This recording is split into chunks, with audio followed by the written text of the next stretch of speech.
Hello, welcome back to the 26 YouTube channel. Today we're going to be reviewing Marvel and Sony's Morbius. Now in this video there will be two parts. There will be a non-spoiler review which I'm going to do first, and there will be a spoiler review which I will put a timestamp on screen now if you would like to go to that moment, which will be right here. And yes, I will not be doing this video without my brew. So let's get into this review. I felt lost a lot of the time watching this film. I was really wondering what direction it was going to go in. And not for the good reason. It wasn't like a surprise aspect. I was kind of like, are they really doing this? Are they going to do that? Or what's going on? The plot, the best way I would describe the plot is like an early 2000s, maybe early 90s Marvel, DC, like a superhero film from back then. It's really like, skinny, scrawny guy, gets big and strong, he has to go save his missus. It seems very behind its time, and it seems to be a problem Sony are having quite a lot because they really had that problem with the first Venom film.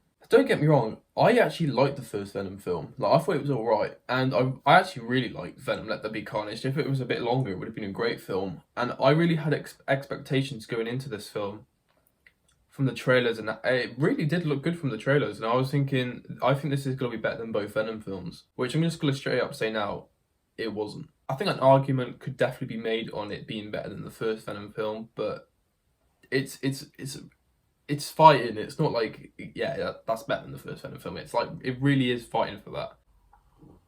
Also, the camera work on this film is very, very strange.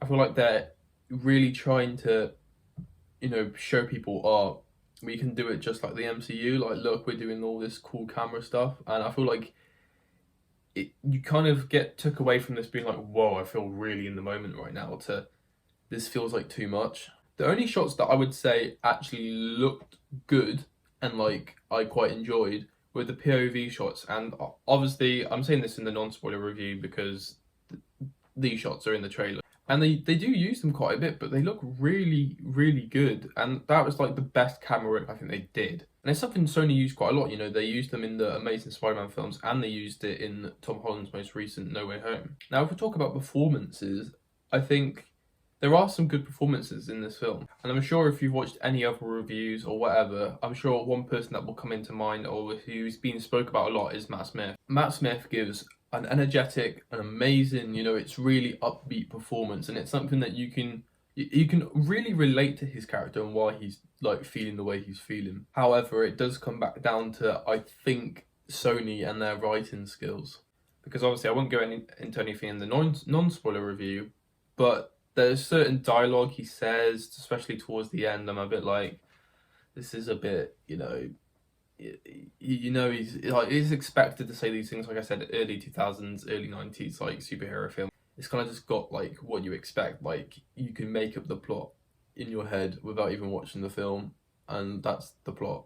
Jared Leto gives a really strange performance, and I watched, because I think, I'm a reaction channel for first and foremost. I'm sure a lot of people who also watch reaction channels will have heard of The Real Rejects. And I heard something he said in a video, which I found really interesting, that he said Jared Leto either gives a really bad performance or an incredibly, what the fuck is he doing, but I kind of like it performance. And Greg said in that video, said Jared Leto so far from the trailers looks like he's not giving any of them. And my God, was he right? Jared Leto doesn't give a bad performance. He doesn't give a good performance. He gives kind of it doesn't seem like any energy's been put into the character. It almost feels like Jared Leto is Morbius. And that's no disrespect to Jared Leto. I'm just saying he's a very chill, laid-back kind of person when you watch him in interviews.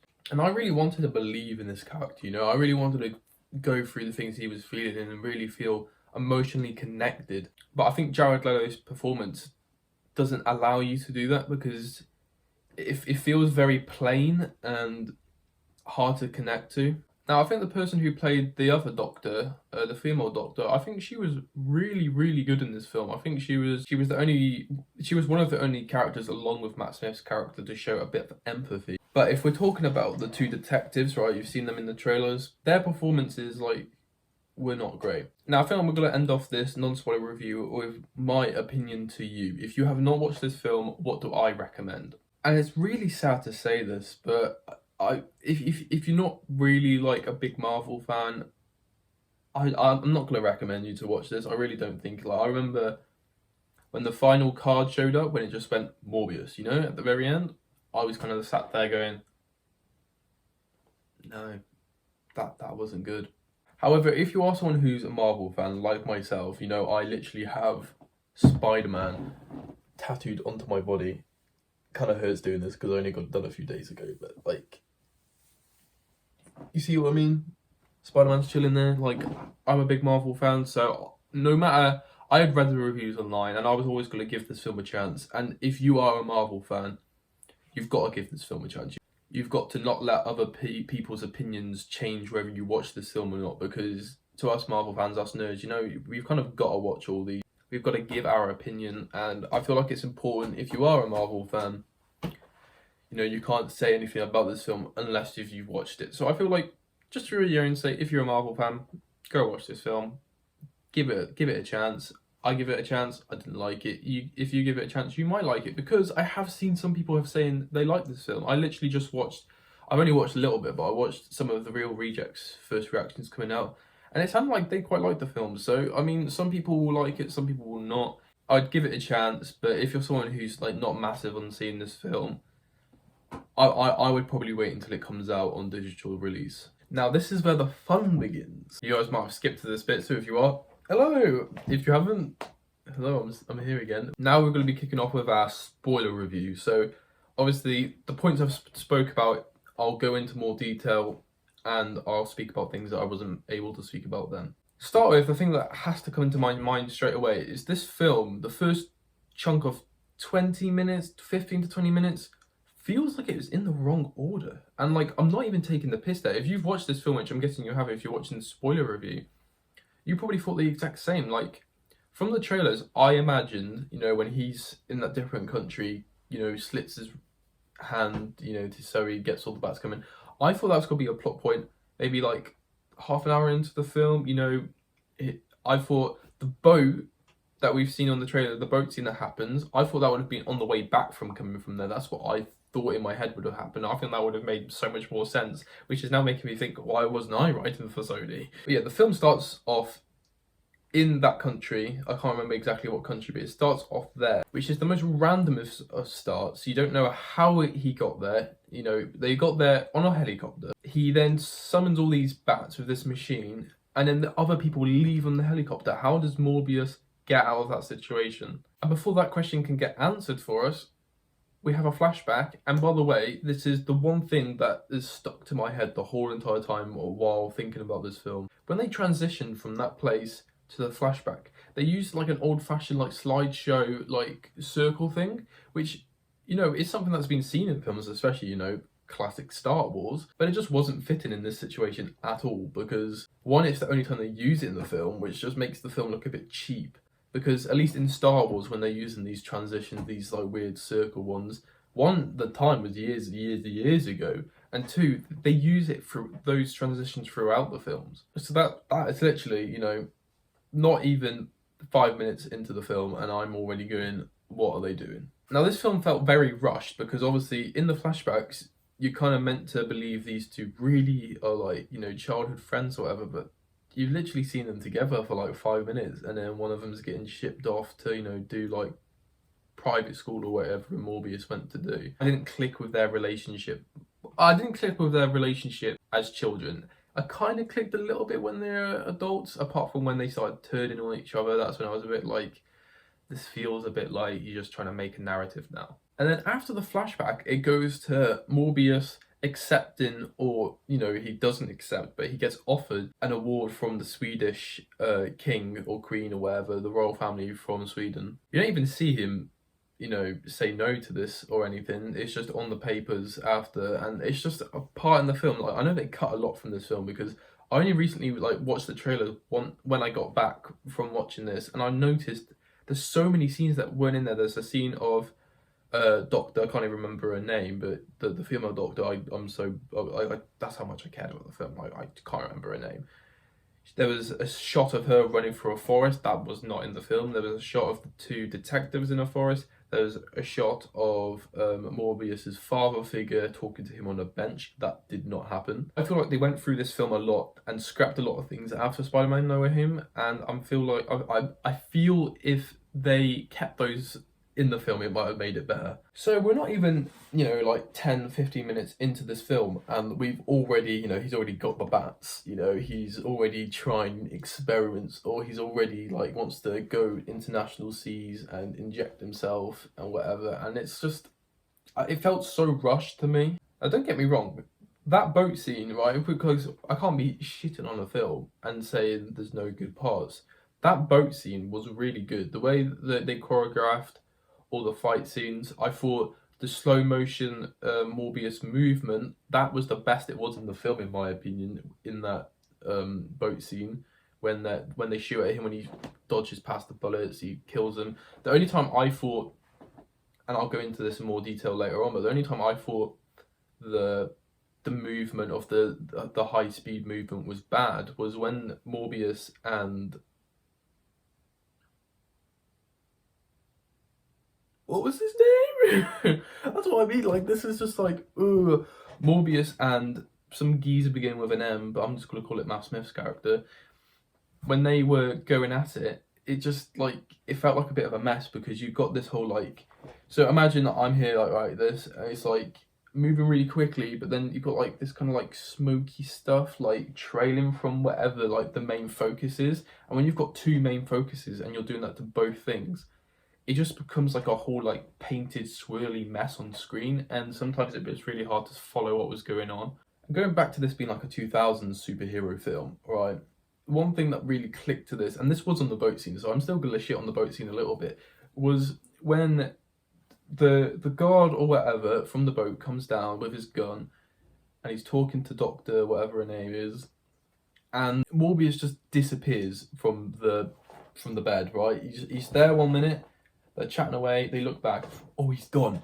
He's chilling on the roof, but they have to go in to see that. It's like, you sure you wouldn't have just like seen him rip out? You must have made a bit of a noise. He didn't sneakily like little vampire Morbius didn't sneakily untie himself and go. It doesn't make sense. The boat washes up, and then this is when we get introduced to, I think, the most boring characters in this, and that was the two detectives. Now, they weren't boring in this because the acting was bad. They actually did quite a good performance, I think, but we didn't see enough of them in the film at all, and realistically, it just showed how shit of detectives they were. They hardly did anything. They put a fucking vampire in a normal prison. What were they expecting? Were they just expecting him to just chill in there? And at the end, they don't even capture him or anything, They just watch him fly off with a few bats and they go, oh shit, we fucked this up. But I still thought overall, like, the actors did a good job with what they were given, but like I'm saying again, this is just all Sony, I think. Like, the writing was bad, everything felt so rushed. I feel like with the stuff they had in the trailers, this really could have been a good film. Like, it actually could have. Like, it looked good. They had story plots which I think they could have gone down, which they didn't. It was just all a bit of a mess. But then we get this scene where Morbius he's trapped himself in like a cell basically, and he's trying to test himself how long he can go without blood or whatever. And then Matt Smith's character comes in, helps him out, gives him some artificial blood so he doesn't go fucking ape shit. And somehow in that time, to when Matt Smith's character leaves, when they have this little argument, Matt Smith's character, who is a disabled man, by the way, that's like not beat around the bush here, is somebody who's really struggling to live, somehow steals the vampire stuff, right? How does he do that when he's literally in the room with someone who has echolocation, right? How has he done that? How has he pulled that off? And then he turns into the vampire, he kills the other doctor. But you get the idea with what I'm saying, like, how can somebody who is really struggling to live, really struggling to walk, how can he steal something in the same room as somebody who has echolocation? Like, it didn't really make sense in my head. And then we have this really weird reveal that he has taken the serum or whatever it is, when he goes to visit Morbius, and he leaves his cane in the cell, which is, it was quite cool when they did it, but I was thinking, how have all these guards just watched somebody who really is struggling to walk just walk out completely fine? He just walks out, he goes, yeah. Now I want to go into performances a little bit more in detail now, because I spoke about it in the non-spoiler review, how Jared Leto was a bit plain, Matt Smith, very energetic, quite a good character, to be honest, he did a great job acting. And one part of that film, which I thought was really good, was just after his character becomes, you know, the vampire or whatever, he has that scene where he's dancing in front of the mirror getting ready to go out, and I don't know why that was one scene in this film that really stood out to me, even though it's just a really stupid, like, funny scene. That was the scene that stood out, and I was like, you know what, this is good. Like, what I'm watching right now, this could be in a good Morbius film, right? You could have took this out of a good version of Morbius, and it, like, you could easily put that in. Like, that was good. I'm also very surprised with how little they showed of his character in the trailers, and how much of him is in this film, by the way. Like, there is so much of Will Smith. Oh, I poked myself in the eye. Fuck! Yeah, it was worth the joke, you know? Slap Will Smith, Chris Rock. Yeah, it was worth the joke. Oh, there is so much of Matt Smith's character in this. Like, especially the CGI version. There's a lot of him in this, which is basically just his vampire form, which I'm realising now there's a lot of shots of him in his vampire form that were in the trailers, but just Matt Smith. Like, they obviously, like, put the CGI on over. And to be fair, his character design looked good at times, but I thought because they were hiding it for so long, he was going to look so much cooler than he did. He didn't look that menacing, and I think because of the way they built his character of being such a cocky, you know, like, I think his voice didn't go with his character, like, his character. Like, his character was a bit like, he could have been scary if he had a cooler voice, but he still had his, like, what should they know what it's like for a change, you know? He still had, like, this, like, whiny voice when he was, like, a vampire, which obviously, well, no, it doesn't really make sense, because Jared Leto's Morbius went like when he was Morbius, so it doesn't really make sense. And then you get this really weird scene after Morbius had, you know, stolen this lab of people, where he does the "I am Venom," and it felt really weird, because in the trailers it was "I am Venom." Just kidding, it's Dr. Michael Morbius. Like, he didn't even say that in the film. He just said "I am Venom," and it just felt really weird. There's like, that's not what someone would say. That's just like a little, like, that's a joke to the people watching. And for a film that wasn't doing well up to that point, you can't be trying to crack jokes by going Marvel reference. This is in the same world as Venom. Which, by the way, it is in the same world as Venom. The Spider-Man shot on the wall that was in the trailers, not in the film. Why? Like, that is literally fake marketing by Sony. Michael Keaton, which we will get onto. Don't you worry about that. We will get onto that in a little bit.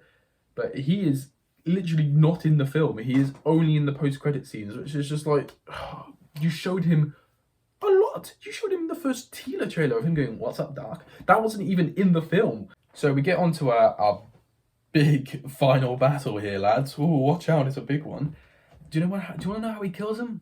With bats. Yes. How cool is that? Because you get it, he's a vampire, and he said at the start of the film, because it was like foreshadowing that the bats are his brothers. You get it? It's not like Matt Smith's character probably could have done that as well. Like, why aren't they attacking him? Right? I thought they said the blood makes you feel like a brother. Why are they attacking a brother? You basically get this weird scene where Matt Smith's character captures his girlfriend, you know, proper classic 2000s Green Goblin over the bridge, you know. I've got MJ and you gotta pick between this and this. You have this, he basically kills her, and then Morbius sucks all of her blood out of her. I'm guessing just because that man's hungry. But they have this kiss beforehand, which she bites his lip, and obviously must taste a bit of his blood. And then later on, just before the film ends, you know, she opens her eyes, they're red. Oh, they're setting up something for a sequel. I think might have been cool if they left it out, but I don't know. When you saw her open her eyes literally like a few seconds before the film ended, it was kind of a bit like, they're trying to do so much with a film that's already doing too much. But yeah, back to this final fight. Matt Smith's absolutely beating the shit out of him. He's on the floor, he's losing, he uses his echolocation to get all these bats, which, by the way, how is that many fucking bats in New York? But who knows, right? But there's a fucking ensemble of bats, which can't be the bats that were just chilling in his container thing. They can't have been. But there was these shit ton of bats that came. He kind of like goes makes the bats like go onto him and basically get him to the floor. He uses his like antidote thing, poison, stabs him in the heart. Proper vampire thing. You get it? He's a vampire. I'm gonna stab him in the heart. And then Matt Smith's character gives off a really like, you know, classic, Michael, you're going to kill me. I'm your friend. Don't kill me. Like, that's literally how it kind of went. And then we get our final scene, which is hole in the ground. Michael and all the bats fly up. The detectives go, oh shit, we've done a shit job here. We've literally fucked the world. He flies off into the distance. They quickly show, literally for like half a second, a shot of the doctor's eyes opening up, and you know, she's obviously going to become a vampire as well. Vampire family, they'll have vampire babies. Flies off into the distance, cut to black, Morbius. And like I said in my non-spoiler review, I was literally sat there going, what? I went with two of my mates, they were sat either side of me, and I kind of looked over to them like, that was shit. Like I said, there are aspects of this film, like the POV shots of Morbius, Matt Smith's acting at times. Like I said, in that final fight, I don't think it was good. I don't think that's down to Matt Smith. I think that's more down to the writing and what he was saying. But Matt Smith was good. The female doctor, I can't remember her name. I'm so sorry. It's just how bad the film was. She put in a good performance. Jared Leto, he didn't put in a bad performance. He didn't put in his crazy good performance. He kind of was just plain. The guy who played the father figure for both Matt Smith's character and Jared Leto's character, Morbius, I think he was a bit over the top in my opinion. He got killed off very easily. The performances, they weren't bad in this film. If I'm going to be honest, I think a lot of the actors, you know, they did their job, they got their paycheck. Sony probably could have given better lines and put the film into a better direction for them. And now we get to the really, really, really weird post-credit scenes. So just before this film came out, we were getting reports of what was going to happen in these post-credit scenes. I kind of tried to back my eyes away from them, but I had heard little things, and I heard people, a lot of critics saying it just didn't make sense what was happening in these post-credit scenes. So I was really intrigued. The first post-credit scenes starts off with, you know, the cracks in the rift of dimensions from Spider-Man No Way Home. You see the purple, and it shows an empty cell, a glow, and Michael Keaton's The Vulture shows up. The same one from Spider-Man Homecoming, and that's what they're obviously trying to say. And it just doesn't make any sense, because Doctor Strange's spell pulled in people who knew Peter Parker was Spider-Man. Obviously, they still messed it up a bit because Electro didn't know. But, you know, like, there are reasons why Electro could have known. Like, he did hear Gwen say Peter, and, you know, he might have, like, seen it when he was, like, uploading all the data or whatever. So there's a kind of an argument there, but it pulled people in who knew Peter Parker was Spider-Man, right? They're trying to basically put the narrative, people who knew Peter Parker was Spider-Man in our universe could have also gone out. Alright, why did MJ and Ned stay? Why did Doctor Strange stay? Why weren't they just shot off to random places as well? Like, it doesn't really make sense to me. And does that also mean in this universe there isn't an Adrian Toomes? Or if that is the case, does that mean there's now two Vultures in this universe? And also, obviously, this was happening as Goblin, you know, ripped the hole in the dimensions or whatever. So he's been teleported to Sony universe. Why after Doctor Strange did the spell, why did he not go back? Why is he been stuck here? It just doesn't make any sense. Obviously, it makes sense that they bail him out straight away because they've got no record of him doing anything. That makes sense, right? That kind of makes sense. But the whole reason of why he's here, why he hasn't gone back, like Tom Hardy's character didn't go back, whatever, like, that doesn't make sense. So that post-credit scene ends, which, by the way, the next post-credit scene could have just carried on from this post-credit scene, realistically. But the next post-credit scene is Morbius driving in a car to, like, a desert. Obviously, he's going to meet Vulture. You get loads of wind, echolocation, he's sensing someone. Vulture comes down in what looks to be his homecoming suit. There are a few changes, but it does look quite similar. And it's got me thinking, like, how has he made this in the small amount of time he has been in this world? Well, we don't know how long the time period's been, to be fair. Made his tech from Spider-Man Homecoming with Shatari alien tech or whatever. So how has he made his tech in this universe? Has he got it from Oscorp? Like, what's the... By the way, Oscorp was never even seen in this film at all. That's another thing that they cock teased us on. Like, that didn't happen. That wasn't in the film. He's here. He kind of goes like, I've got a question for you. And Jared Leto goes, I'm listening. And you could tell that whole entire interaction, or at least I could. My friends were a bit like, they weren't sure, but I said to them, this is definitely what's happened. Jared Leto's gone in after Spider-Man No Way Home. He's recorded some lines just to a camera. Michael Keaton's not been there. They've CGI'd all of Michael Keaton. Michael Keaton's gone into a booth and he's recorded over the voices, because you can kind of tell where his head movement, what he was saying wasn't really matching up in my head. What Jared Leto was saying wasn't really matching what he was saying even. Like, he was just went, I'm interested at the end. But he basically says, I don't know why I'm here, but I think it's got something to do with Spider-Man. I'm thinking about making a team. And then, like, Jared Leto goes, interesting, and then it cuts again, and I'm like, oh, this is such a mind fuck. What is going on? So for him to say it's got something to do with Spider-Man, Jared Leto to go, I'm interested, that means there is a Spider-Man in this universe, whatever. And if it's not in this universe, that means Michael Keaton somehow wants to go back to the MCU. Is that what they're going to do? Are they going to make a Sinister Six film?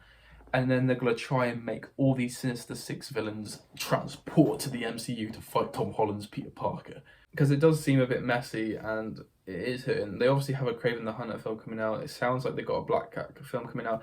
They do have a Madam Web film coming, so they might be able to move them over using that. It is all a bit of a mess, and it felt very rushed, and it really feels like Sony are trying. It felt like at one point Sony were really losing track of these Spider-Man characters they had, and it looked like the MCU, Kevin Feige, were finally going to snatch it from them.